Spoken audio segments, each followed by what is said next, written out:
Hey everybody, welcome to Power Root Homestead. So today we're going to be saving tomato seeds, and this is just the start. So we've got several. I've got yellow pear, orange breakfast. These are like your typical tomatoes on the vine that you'd get at your grocery store. These are black cherry, and they're very good. And then we have oxheart as well, which are a great big beefsteak tomato. So what I'm going to do is I'm going to cut these up. I'm going to show you how to save the seeds, and then we can have tomatoes for next spring, and I can get them started early in probably March, April, and then we'll have tomatoes next summer. So let's get started. Okay, so first what you need is tomatoes, and we've got those. So what we want to do now is we want to cut in so we can get to the seed. We'll just cut it open here. Now, in these ones, the oxheart, there's not really a lot of seeds, which is great because they're like a beefsteak tomato.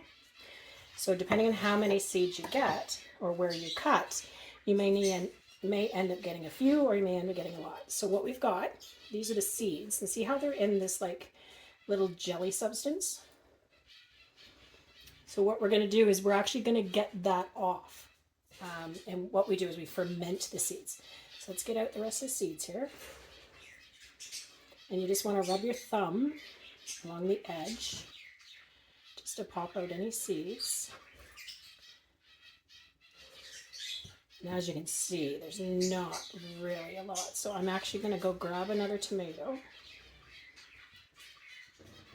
So there, look at that.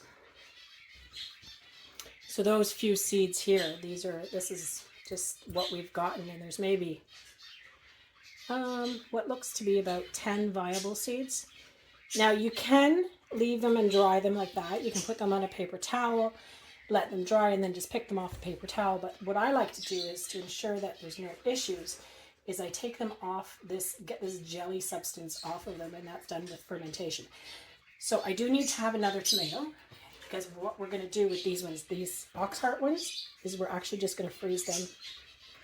When I get enough, then I will make some sauce out of them as well. And these tomatoes, I'm just going to put them in a freezer bag. And then, as I say, when I get enough, I will go ahead and just freeze them up. And then I will make sauce with them later on, once I get all my tomatoes together. So let's see what else we have. You can just core these for freezing too. Take the center core out. Chop them up. There we go. So there we got some seeds. That kind of gives you a better idea then. So just rub your thumb along. This one's a little better than the other one was for seed. I don't know if there's any in this one, but we'll cut it anyways. No. None in that side. So just in the half. So I think that's pretty good. I got a good batch of seeds that time. So now what we want to do is we want to take these seeds, put them in the cup. And then you just want to put about 1 inch of water in there. Give it a good shake. And what I'm going to do is I'm going to put these on the windowsill. And this is going to ferment the jelly off of the seeds. So you have to make sure you label these correctly. So I just have a piece of paper here so I know what's what. So we know those are oxhearts. Let's get rid of this one here that we cut up. Just throw that in. And I've got a couple more here. I'll just do these and get these in the freezer. Well, into the freezer bag anyways. I'm not going to bother with the seeds on these ones.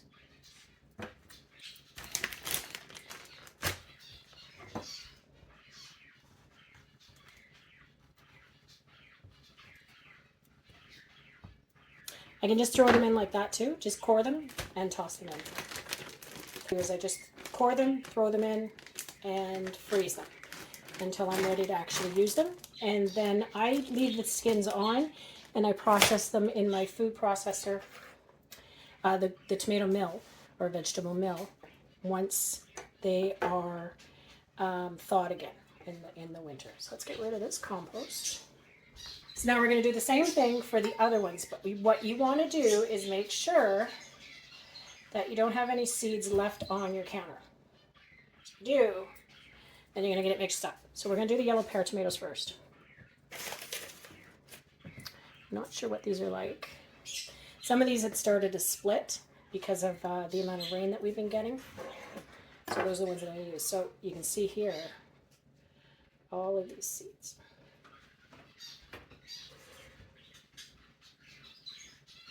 So that's the seeds. And we're just going to put them in the glass. These are my husband's favorite tomatoes.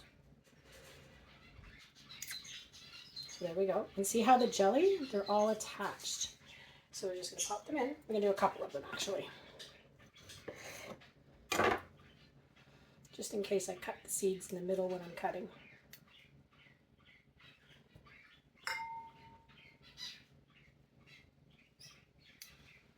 You do the same thing if you're going to be saving cucumber seeds because they also have a jelly attached to them. And then these, now what I would do normally here, because I save all my tomatoes for sauce, doesn't matter what kind they are, cut the ends or cut the bad piece off here. I don't think any of these are split. Nope, they're good. I don't know how many seeds I got there. Oh my gosh. I don't know if you can see that. Can you see that? See all those seeds? It's probably about 50 or 60. And I don't need 50 or 60 tomatoes. Definitely don't need 50 or 60 tomatoes, plants. So there. So what we're going to do is we're going to just put the water in again. And then we've got our little sign here, that yellow pear. So I know which is which. Those ones are pretty easy to tell because they're yellow. And then I'm going to take these tomatoes and I'm going to throw them in the bag too. Let's use this one. This one's a little bit riper. You have to make sure you have a ripe tomato as well. And again, there we go. There are some seeds. So again, you go along the seed pocket for sure. So there, we'll use those ones. And again, probably about 30 or 40 tomato seeds in there. These ones I'm not going to be freezing because they're not quite ripe. So I'm just going to throw them in the compost. I also just gave my pan a rinse, or my cutting board a rinse, so that we know that we've got everything there. So I've got a few black cherries here. So let's take a look. See if we can get some seeds out of these. Yes. Look at all those seeds. They're really ripe. I'll throw these ones because these are perfectly fine in with the freezer bag. And then this one. Now this one is, I'm not sure where this came from. I don't recall planting these types of tomatoes. Don't know what they're called. Could have come from the grocery store, and that's the best way to save, is just take some tomatoes, and if they're overripe or if they're ripe, just save the seeds and plant them. So we'll take the seeds out. Now that's probably about 100. And tomato on the vine. So what I will do is I'll shake them every day. They're going to sit on the windowsill, so you don't want to make sure that there's no mold that forms on them or anything like that. If there is, get that mold off. I'll rinse them out. I pour out the water, add new water every day, 3 days. On my third day, I'm going to take it and I'm going to drain them out, and you'll have all of the jelly will be gone by then because you've fermented it off. Put them on a paper plate. And then they'll dry, spread them around and they'll dry. And I'll even write on the paper plate as to what it is. And then put them into an envelope or a little pill bottle. And that for next year. And then we'll grow them up. So let me get finished with all of these tomatoes. I've got to freeze the rest that I've got that are ripe right now. And then I can go and cut some more off the vine and bring them back into the living room and let them sit on the dining room table.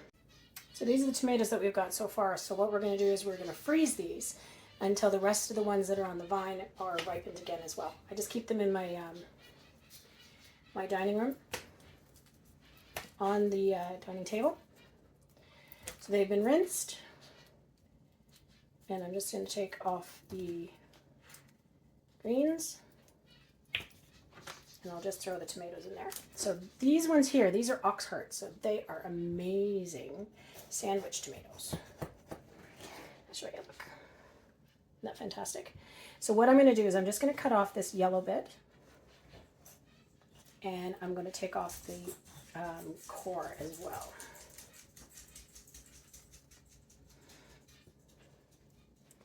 And the chickens will love this. Okay.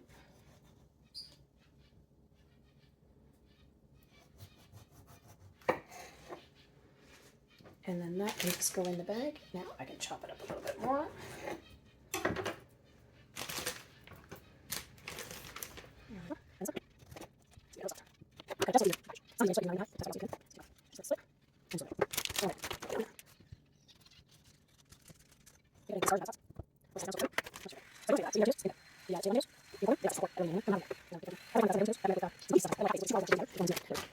One, two, and a quarter, I'd say. So I will throw those in the freezer, and then we're ready to go later on. Hey guys, I just wanted to show you what's going on with the tomatoes. So these have just been put up. So I've got to watch them on a daily basis just to make sure, again, you can see that they're floating still. And we're going to get that gel off the seeds so that they're better. And then we can save them once they dry.